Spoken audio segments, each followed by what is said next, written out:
오늘 말씀은 예수님의 긍휼이라는 제목으로 함께 은혜를 나눕니다.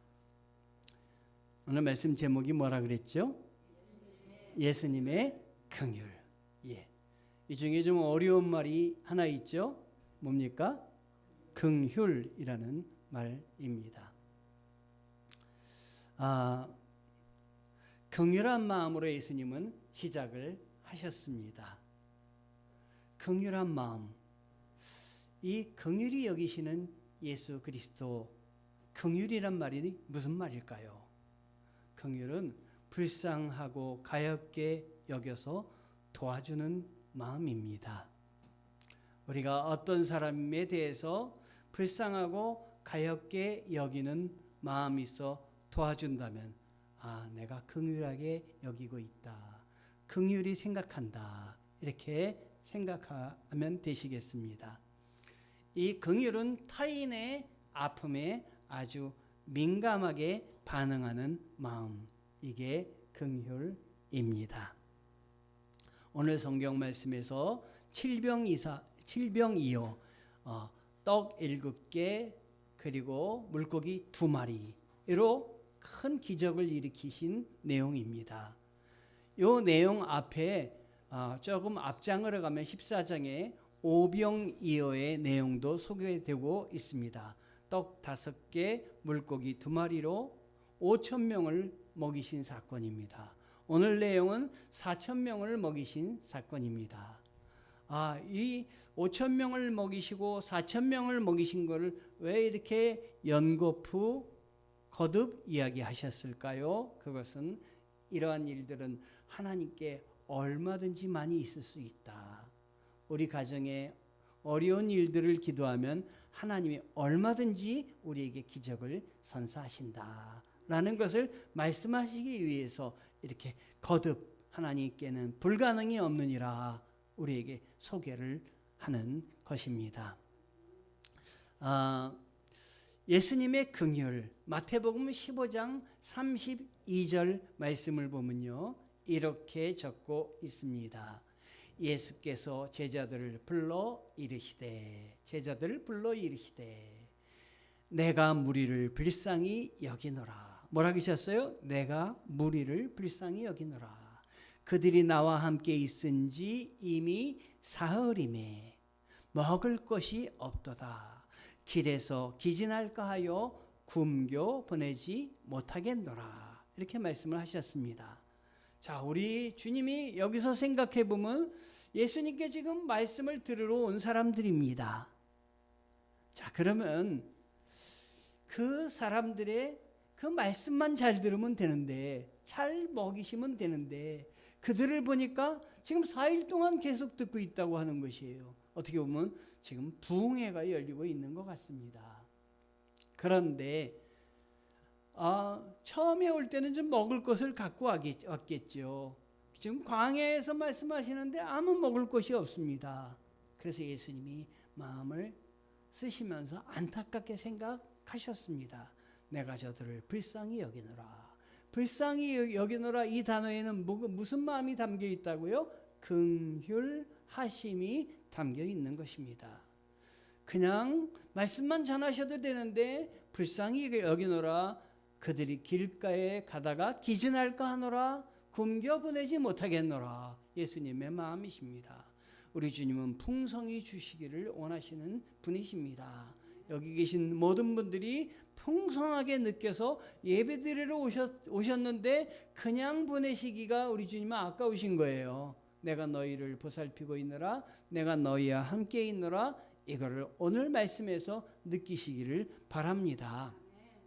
자, 불쌍히 여기셨습니다. 이렇게 기적을 일으키신 4병이어의 7병이어의 기적을 일으키신 출발이 어디서부터 출발했다고요? 불쌍히 여기시는 마음, 긍휼하심에서 출발했다. 여러분이 가정에서의 일이라든가 사업에서의 일이라든가 또 여러분이 사람들을 만날 때 여러분의 마음에 이런 긍휼한 마음이 있으시기를 원합니다. 불쌍히 여기신 마음, 안타깝게 여기시는 마음, 내가 내 사업만을 그냥 감당하는 것이 아니라 오시는 고객들에게 또 나의 사업 상대자에게 내가 만나는 사람들에게 긍휼한 마음으로 감당하시기를 원합니다. 단순히 배고픔을 해결해 주려고 했던 의도된 기적이 오늘 아닙니다. 예수님은 이 양들이 찾아온 곳, 겉으로는 물질의 그 불쌍히 여기심이 있었지만 그 안으로 깊이 들어가면 그들이 영혼에 대한 불쌍한 마음을 갖고 계셨습니다. 죄인됨으로 살아가는 마음이 너무나 안타까우셨습니다. 그래서 먹는 것을 통해서 하나님이 살아계심을 발견하기를 원했고 하나님과 더불어 살아가기를 원하셨던 것이 우리 주님이십니다. 여러분, 죄인들은 감옥에 갇히잖아요. 감옥에 갇히면 감옥에서 다른 사람들과 그 자유를 잃어버린 채로 나올 수가 없잖아요. 죄인의 삶은 그런데 우리 하나님 앞에 죄인된 삶으로 살아가시는 게 아니라 하나님은 영의 양식을 먹어서 그들로 하여금 의인 그리고 희망의 삶을 살아가게 하시기를 원하신 거예요. 그래서 그들의 눈을 열으시는 것입니다.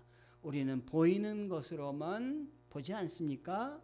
그런데 정말 훌륭한 사람은 보이는 것으로만 보는 삶이 아니라 보이지 않는 것을 볼 줄 아는 삶입니다.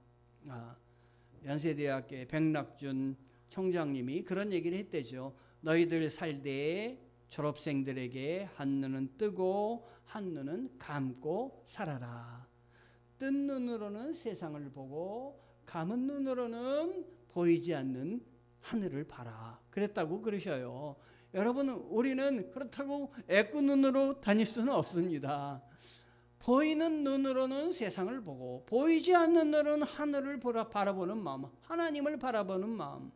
우리는 보이는 것에 주관하지 말고 보이지 않는 하늘의 말씀, 천국을 바라보고 살아야 되는데 이러려면 눈이 열려야 되잖아요. 그래서 우리 예수님이 안 되는 일을 되게 하시는 거예요. 여러분, 떡 5개, 물고기 2마리, 오병이어 갖고 어떻게 5,000명을 먹이겠어요? 안 되는 일이잖아요. 이것 갖고 뭘 하겠습니까? 제자들이 얘기했습니다. 그러나 우리 눈으로 우리 마음으로 안 되는 걸 되게 하시는 분이 계신데 그분이 누구시냐면 하나님이십니다. 예수님의 기적은 이렇게 시작된 것입니다. 예수님은 몸이 아파서 그 병에 걸린 사람들을 치료하여 주셨습니다. 제가 교목으로 활동할 때 어떤 한 선생님이 계셨는데 그 선생님이 예수를 믿을 것 같지 않은 선생님이에요. 그런데 교회 안수 집사님이세요. 그래서 제가 어떻게 교회 안수 집사님이 되셨어요? 태어나시면서 모태신앙이세요? 그랬더니 그분이 말씀하시기를 아닙니다. 저 예수 안 믿었었어요. 그런데 어떻게 선생님이 예수를 믿게 되셨어요? 그랬더니 제 딸이 몹시 아팠어요. 이것저것 가도 낫질 않는 거예요. 그래서 마지막으로 내가 교회 나가봐야 되겠다. 그리고 딸을 교회로 데리고 왔는데 얘가 하나님의 은혜로 나았어요. 그래서 제 마음이 열리고 제 눈이 열려서 제가 믿음을 갖게 되었습니다. 이렇게 얘기하시는 거예요. 여러분, 하나님이 우리 몸을 통해서도 치료하여 주시고 우리 질병을 치료하시면서 우리 눈이 열리게 하시고 우리 마음이 열리게 하셔서 하나님께 영광을 돌리게 하시는 분이 우리 하나님이십니다. 성경에는 귀신 들린 자를 귀신을 내어 쫓으면서 그를 하나님의 자녀로 삼으신 일이 있고 그리고 그 장례 가운데 장례 행렬에 개입하셔서 이 장례 그 죽어간 아들을 살리셔서 그 가정을 구원시킨 얘기가 있습니다. 하나님 불가능한 가운데 개입하셔서 하나님을 보기를 원하십니다. 보여주시기를 원하십니다. 여러분은 사업과 가정에 하나님이 주관하고 계시다는 걸 알게 하시기를 원하시는 우리 하나님이십니다. 누가복음 23장 8절을 한번 찾아보시기 바랍니다. 여기에 이런 말씀이 있습니다. 헤롯은 예수를 보고 매우 기뻤습니다. 그는 오래전부터 예수를 만나고 싶었습니다. 헤롯은 예수에 대한 소문을 듣고 있었고 예수께서 어떤 기적을 행하는 것을 보고 싶었기 때문입니다. 자, 헤롯이 예수님을 만나고 싶었던 희망은 무엇입니까? 기적을 행하시는 분이니까 기적을 한번 봐야 되겠다 생각을 한 것입니다. 어떤 사람은 예수님 앞에 나올 때 믿음으로 나오지 않고 기적을 보기 위해서 나오는 사람이 있는데 이건 잘못된 것입니다. 기적은 예수님의 은혜를 알게 하는 초대장입니다. 출입문입니다. 그러니까 기적을 통해서 뭘 봐야 되냐면 예수님이 누구신가를 봐야 됩니다. 그러나 기적만을 쫓아다니는 사람이 있습니다. 표적만을 구하는 사람이 있습니다. 뭐 기적을 보여줘, 하나님이 살아계시다면 한번 보여줘, 이렇게 말하는 사람은 그 가운데 믿음이 없습니다. 믿음이 있는 사람은 보여달라고 이야기하지 않습니다. 나의 삶이 기적이기 때문입니다. 하나님이 인도하시는 것 자체가 기적입니다. 내가 믿는 것 자체가 기적입니다. 예수님이 이렇게 기적, 이적을 보여주신 동기가 무엇일까요?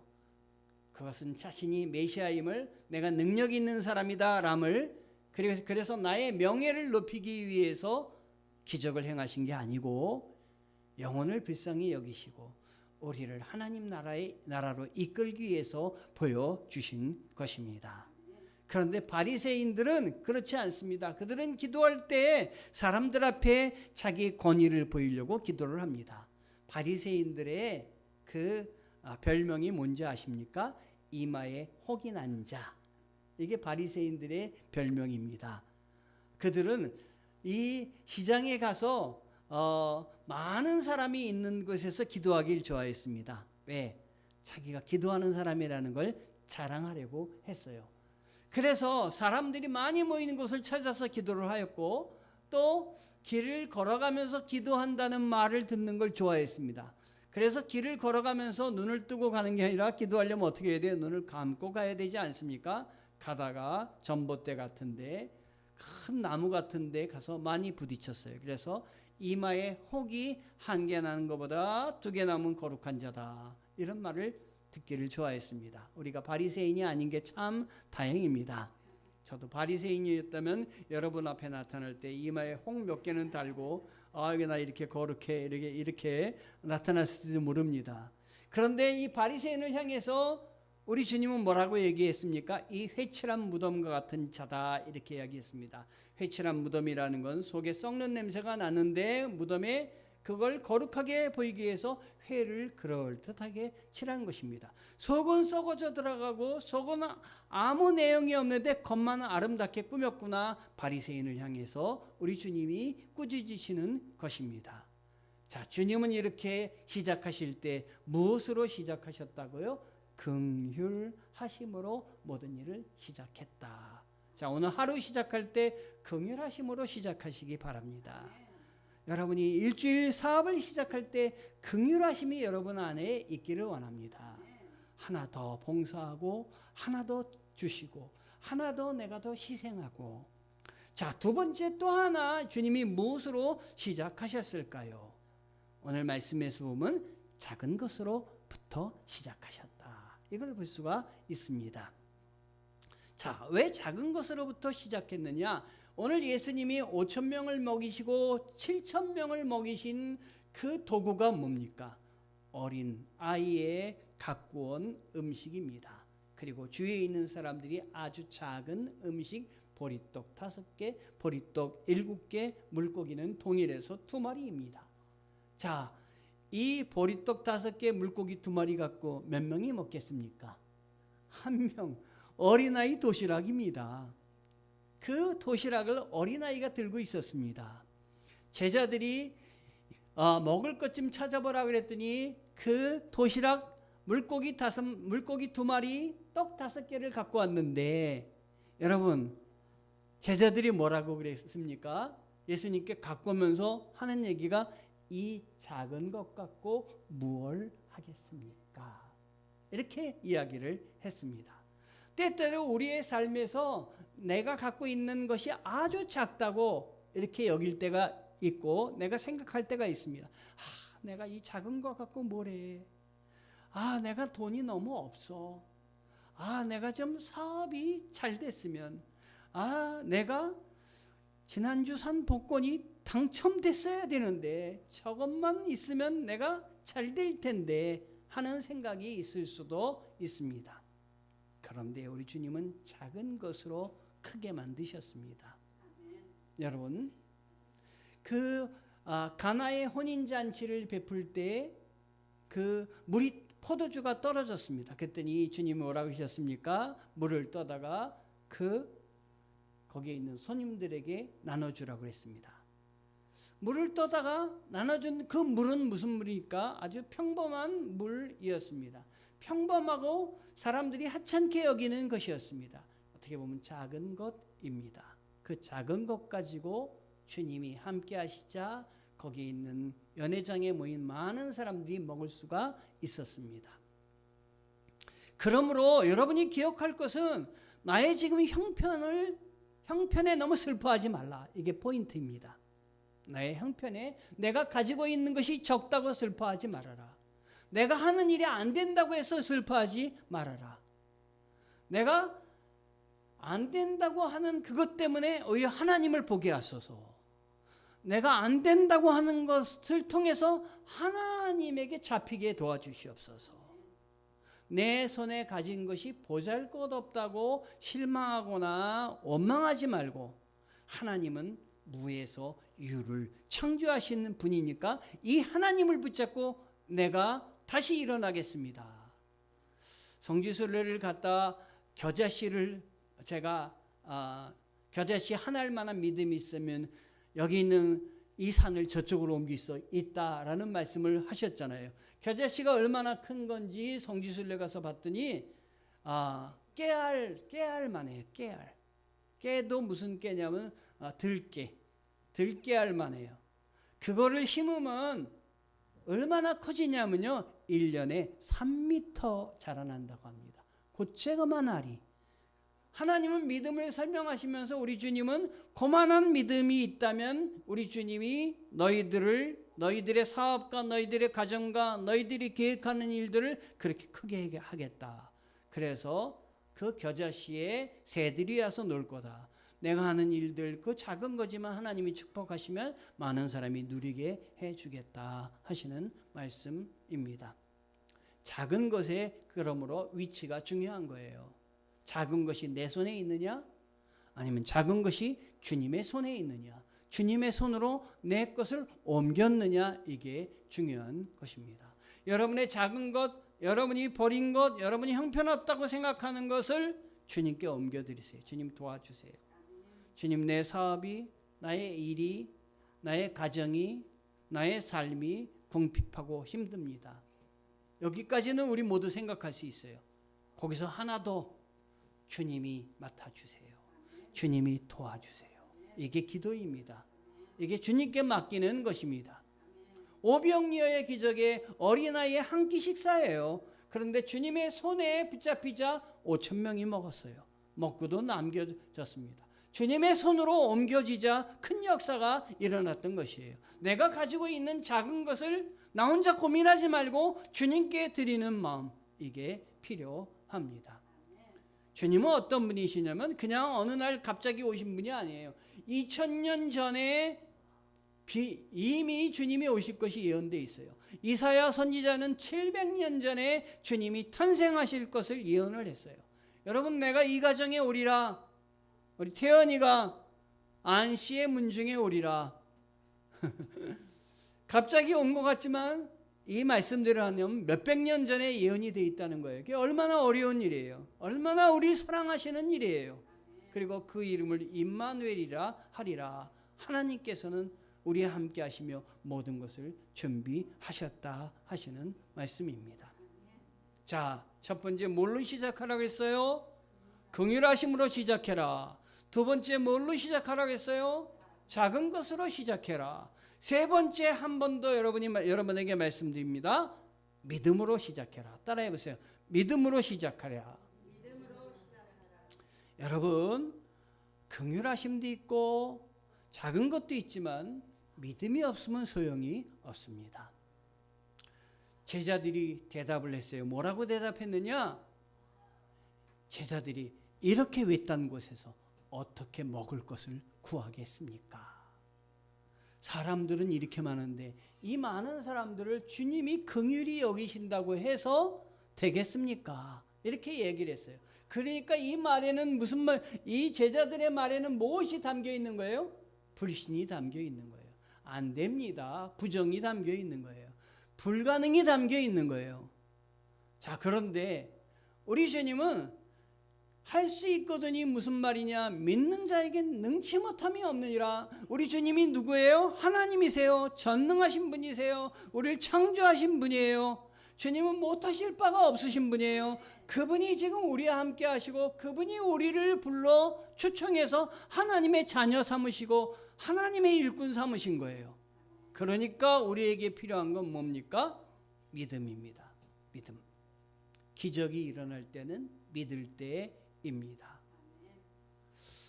이번에 애니가 태어나면서 제가 깜짝 놀란 일 여러분도 아시잖아요. 애니가 태어나기 전에 제가 저쪽 방에서 저 방에서 이렇게 기도를 하는데 어떤 생각이 확 들어왔어요. 저한테. 그 생각이 뭔지 아세요? 저 집사 가정에 딸을 주시겠네? 이 생각을 확 들어오게 하셨어요. 그래서 제가 그 생각을 들어올 때 너무나 그냥 갑작스럽게 확 들어와서 제가 그냥 방을 나가가지고 조 집사하고 성도님들이 이쪽에 계신데 제 얘기를 다 들어가가지고 조 집사 하나님이 딸을 주신다네. 그랬더니 조 집사가 손살을 쳤어요. 아니 목사님 지금 2명도 먹어요. 3명이라니요. 무슨 말이에요? 이러는 거예요. 그래서 그냥 거기서 끝난 게 아니라 이름 만약에 딸을 낳으면 이름을 조안나라고죠. 그런데 안나 대신 안나의 줄임말이 앤이야. 조앤으로 해도 돼. 이름 조앤으로 한대요. 이름까지 준 거예요. 이름까지. 그랬더니 둘이서 조 집사도 그렇고 정 집사도 그리고 그냥 당황해하고 쩔쩔매요. 여기 계신 분이 2주 전에 그 얘기를 들었어요. 그래서 제 방으로 들어가서 저도 확 들어와서 얘기를 했지만 이거 내가 참 잘못 얘기했나 이렇게 생각을 하겠죠. 근데 2주 후에 조 집사가 제 방을 똑똑 두들기고 들어왔어요.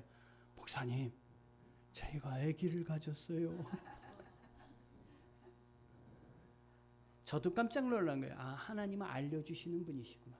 하나님은 준비하시는 분이시구나. 준비를 시키시는 분이시구나. 여러분, 믿을 때 기적이 일어납니다. 어제 그 애니가 태어났잖아요. 딸이에요. 아이고 예뻐요. 얼마나 예쁜지 모르겠어요. 한 명의 아기를 또 안아볼 그 기대를 제가 갖고 있습니다. 하나님이 우리 교회에 아기 풍년, 아기를 전도 많이 하게 해주시네요. 계속해서 아기가 나왔으면 좋겠어요. 어제 조 집사가 요즘은 의학이 발달해가지고요, 그 제왕절개 수술 5번까지 할 수 있대요. 5명 날 수 있대요. 그래서 속으로 5명을 날려고 그러나 이제 그만해도 된다 그랬어요. 하나님이 우리를 축복하여 주시기를 원합니다. 믿을 때 역사가 일어난다. 우리가 내 생각을 내려놓고 믿는다는 게 무엇입니까? 내 생각을 내려놓고 누구의 생각을 붙잡는 거예요? 주님의 생각을 붙잡는 것입니다. 여러분. 내 생각 내려놓고 주님의 생각을 붙잡자 하는 것입니다. 여러분, 그러면 우리의 신앙이 어려울 때 나는 누구에게 달려가는가 한번 생각을 해봐야 돼요. 오늘 아침에 저희 도우스네의 글 중에 제가 여러분들에게 띄워보냈어요. 당신은 문제가 생겼을 때 누구를 먼저 찾아가는가? 읽으셨죠? 가족인가? 친구인가? 교회 사역자인가? 정신과 의사인가? 아마 차례대로 찾아가는 사람일 거예요. 제일 먼저 찾아가는 사람이 가족일 것이고, 그 다음에 찾아가는 사람이 친구일 것이고, 그 다음에 목사님은 그 다음일 것이고, 아니면 목사님보다 정신과 의사를 먼저 찾아갈지도 몰라요. 이렇게 찾아가는 거예요. 그런데 누굴 찾아가야 됩니까? 하나님은 답을 갖고 계십니다. 누굴 찾아요? 하나님을 찾아가야 됩니다. 하나님을 답을 갖고 계시기 때문에 찾아가야 되겠고, 하나님은 돈을 요구하지 않으시기 때문에 찾아가야 되겠고, 하나님은 비밀 보장까지 시켜주시기 때문에 찾아가야 됩니다. 하나님을 찾아가시면 하나님에게 답이 있습니다. 오늘의 말씀, 여러분에게 드리는 말씀 세 가지를 다시 한번 기억하시기 바랍니다. 자, 우리 정리하며 세 가지를 한번 생각해 봅니다. 자, 하나님의 일을 할 때 어떤 마음으로 시작을 해라? 긍휼한 마음으로 시작을 해라. 두 번째, 작은 것으로부터 시작을 해라. 세 번째, 믿음으로 시작을 해라. 여러분의 생활 가운데 이 말씀 기억하셔서 긍휼한 마음, 작은 것, 믿음으로 다시 출발하시는 우리 성도들 되시기를 주님의 이름으로 축원합니다. 하나님 감사합니다. 저희가 이렇게 긍휼한 마음으로, 그리고 작은 것으로부터, 그리고 믿음으로 저에게 맡겨주신 일 다시 시작하게 하시고